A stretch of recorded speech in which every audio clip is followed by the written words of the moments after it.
Halo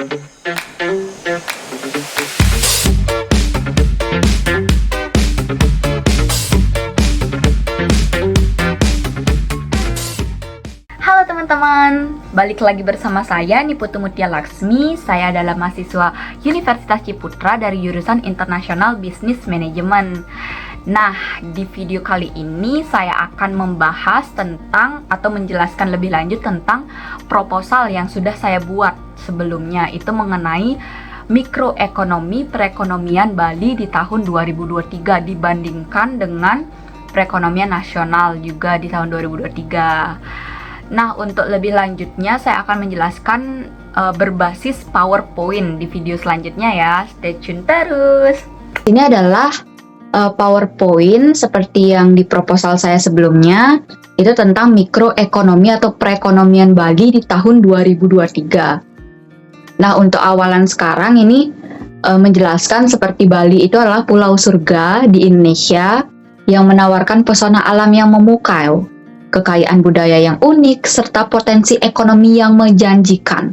Sebagai salah satu destinasi wisata terkemuka di dunia, Bali menarik jutaan wisatawan setiap tahunnya dengan keindahan pantainya, kuil-kuil atau pura tradisional, dan kehidupan malam yang semarak atau yang memukau.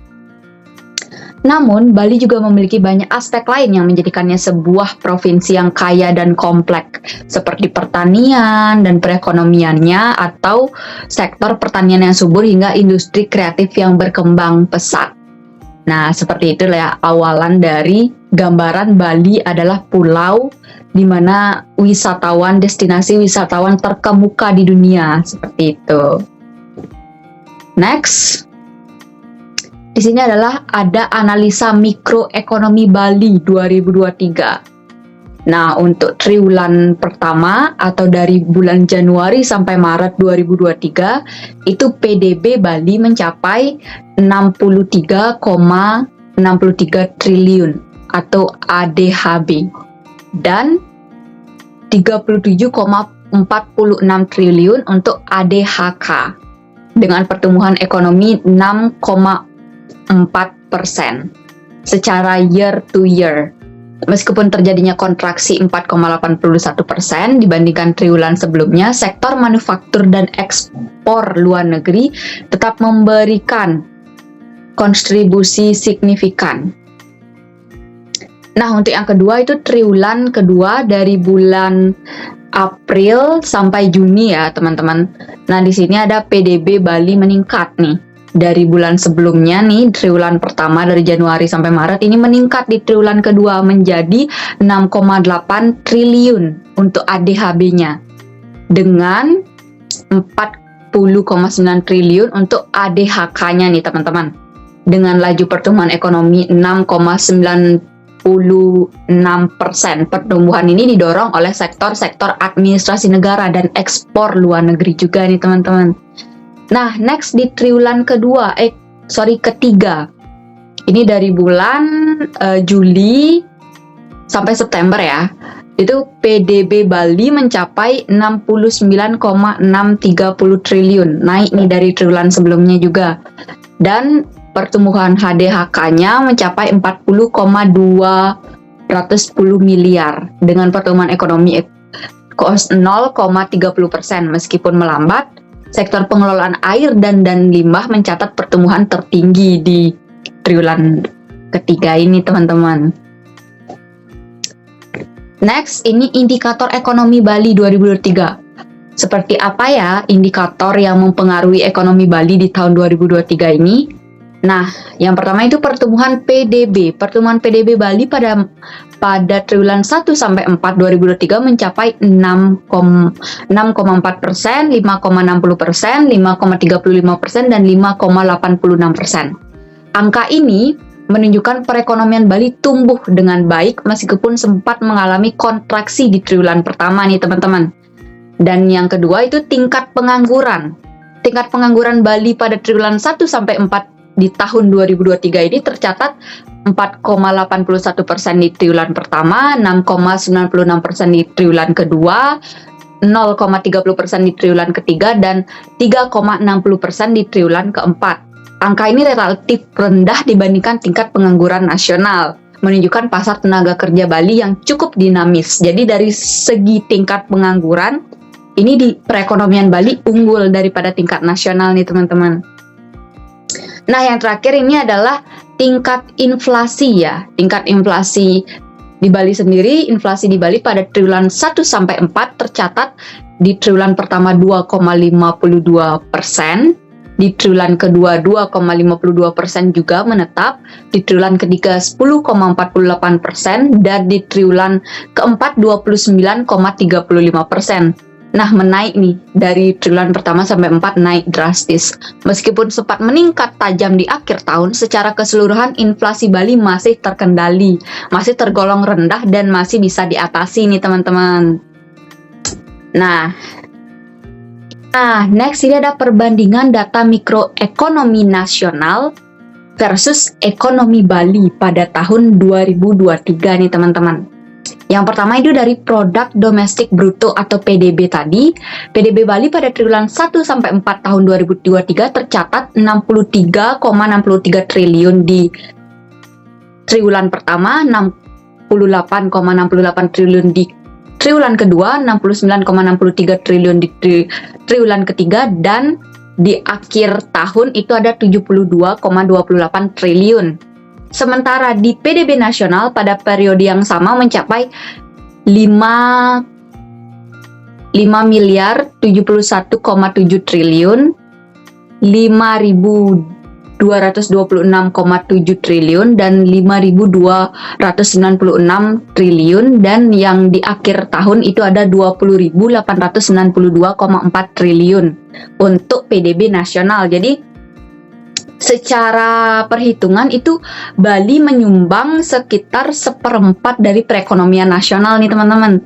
Nah yang nomor 2 itu ada pertumbuhan ekonomi. Dari pertumbuhan ekonomi sendiri itu Bali secara year to year mencapai 6,4%. 6,4% di triwulan pertama, 5,60% di triwulan kedua, 5,35% di triwulan ketiga, dan 5,86% di triwulan keempat. Lebih tinggi dibandingkan pertumbuhan ekonomi nasional yang berada di kisaran 5% saja dari triwulan pertama sampai triwulan keempat. Nah, dari pertumbuhan ekonomi ini sendiri, Bali lebih unggul di tahun 2023 dari pertumbuhan ekonomi nasional, seperti itu. Nah, yang data perbandingan nomor 3 itu ada struktur sektor ekonomi. Sektor terbesar di Bali adalah penyedia akomodasi makanan, sementara di tingkat nasional didominasi oleh sektor transportasi, administrasi negara, dan produksi. Nah, yang terakhir itu ada indikator ketenaga kerjaan.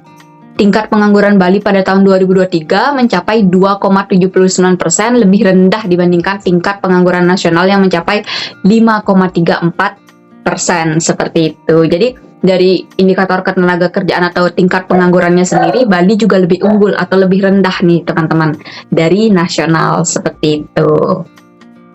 Next, ini ada sektor ekonomi prospektif di Bali pada tahun 2023. Yang pertama tentu pariwisata. Pariwisata ini sendiri sebagai salah satu destinasi wisata utama di dunia, pariwisata ini menjadi tulang punggung perekonomian di Bali. Peluang besar tersedia di bidang perhotelan, restoran, industri perjalanan, wisata, dan kerajinan tangan. Nah, yang kedua itu adalah teknologi informasi dan komunikasi. Seiring perkembangannya teknologi, industri TIK semakin penting juga di Bali nih teman-teman. Individu dengan keterampilan pengembangan, dengan perangkat lunak, desain grafis, dan pemasaran digital, ini juga lagi berjalan pesatnya nih di Bali, seperti itu. Yang ketiga itu ada industri kreatif, seperti kekayaan budaya seni tradisional Bali membuka peluang besar untuk mengembangkan industri kreatif seperti seni, kerajinan, desain, dan fashion. Ini juga lagi marak-maraknya yang ada di Bali nih teman-teman. Dan juga yang terakhir itu ada pertanian organik, di mana Bali ini sendiri memiliki lahan subur dan iklim yang cocok untuk pertanian organik. Individu dengan latar belakang pertanian, pengelolaan makanan, atau kewirausahaan, ini juga banyak terdapat sektor ekonomi di pertanian organik ini. Apalagi di daerah Tabanan, di daerah Kintamani, Bangli, itu banyak seperti ada pertanian sayur-sayuran, contohnya itu daerah Tabanan, Bangli, seperti itu ya teman-teman. Kalau buah-buahan itu juga banyak ada di Kintamani, jeruk asli Kintamani, seperti itu teman-teman. Next, ini strategi pengembangan sektor ekonomi di Bali. Nah, yang pertama untuk sektor pariwisata, diversifikasikan produk pariwisata, pelatihan kualitas pelayanan, dan perlindungan lingkungan serta budaya. Jadi strateginya untuk di sektor pariwisata mungkin lebih ke kayak pelatihan kursus, lebih ke servis pelayanan kepada tamu-tamu atau perlindungan lingkungan serta budaya, seperti itu. Untuk sektor pertanian organik itu sendiri, strateginya pelatihan sarana teknis, sertifikasi organik, serta pengembangan pasar dan pemasaran pertanian organiknya nih bagaimana, seperti itu. Nah, yang ketiga itu untuk strategi sektor industri kreatif itu mungkin bisa inkubator dan adanya galeri seni, kemitraan dengan industri terkait atau industri-industri lokal lainnya, dan serta pembiayaan dan akses permodalan yang lebih lanjut untuk sektor industri kreatif di Bali. Seperti itu. Next, ini ada lanjutan, ada juga sektor teknologi informasi dan komunikasi. Mungkin untuk strateginya bisa pendidikan dan pelatihan keterampilan itu lebih memadai, inkubator startup dan coworking space lebih memadai, serta kolaborasi industri-industri akademis lokal. Seperti itu. Next juga ada sektor industri mode dan pakaian atau fashion. Itu mungkin strateginya lebih ke pengembangan pusat kreatif, pemasaran digital dengan memakai e-commerce serta kolaborasi dengan desainer internasional dan lokal juga nih teman-teman. Seperti itu. Nah, next ini ada prospek ekonomi Bali menuju pertumbuhan berkelanjutan. Yang pertama itu pariwisata berkelanjutan. Pengembangan pariwisata yang memperhatikan kelestarian lingkungan dan budaya Bali akan menjamin pertumbuhan ekonomi yang berkelanjutan dan membawa manfaat bagi seluruh masyarakat, seperti itu. Jadi jika pariwisata ini terus berkelanjutan sampai beberapa puluhan tahun ke depan, ini bisa istilahnya menjamin pertumbuhan ekonomi Bali menetap dengan sangat baik, seperti itu teman-teman, dengan kita tetap melakukan strategi-strategi baru untuk mengembangkan di segi pariwisata ini, seperti itu. Dan yang kedua itu ada pertanian organik yang maju.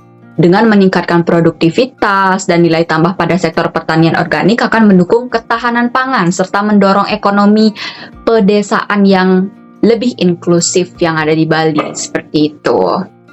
Dan yang terakhir itu ada industri kreatif yang berdaya saing. Pengembangan industri kreatif berbasis budaya Bali ini akan meningkat daya saing produk lokal di pasar global serta melestarikan warisan budaya yang unik. Gitu. Jadi di sini juga saya sendiri bertemu beberapa orang yang dari industri kreatif di mana mereka itu sampai melakukan seperti pameran-pameran sampai ke luar negeri untuk memperkenalkan budaya kita yang ada di Bali, teman-teman. Itu jadi cara mereka sudah benar, di mana dengan cara seperti itu budaya Bali ini lebih dikenal lebih banyak orang lagi dan lebih istilahnya menarik minat masyarakat asing untuk mungkin datang ke Bali dan juga berwisata, seperti itu. Nah, itu adalah penjelasan singkat dari aku untuk menjelaskan tentang perekonomian Bali 2023 di triwulan pertama sampai triwulan keempat, dan juga perbandingan perekonomian Bali serta dengan perekonomian nasional nih teman-teman. Menurut kalian dari penjelasan yang aku berikan tadi, apa pendapat kalian tentang perekonomian Bali atau nasional? Tolong berikan di kolom komentar ya. Dan juga aku mau tahu untuk provinsi kalian masing-masing, apa perekonomian di tahun 2023 atau 2021 mengalami peningkatan atau malah mengalami penurunan. Tolong komen di kolom komentar di bawah ini ya teman-teman. Nah, saksikan terus video aku selanjutnya, video-video pembelajaran, dan see you next time. Bye-bye.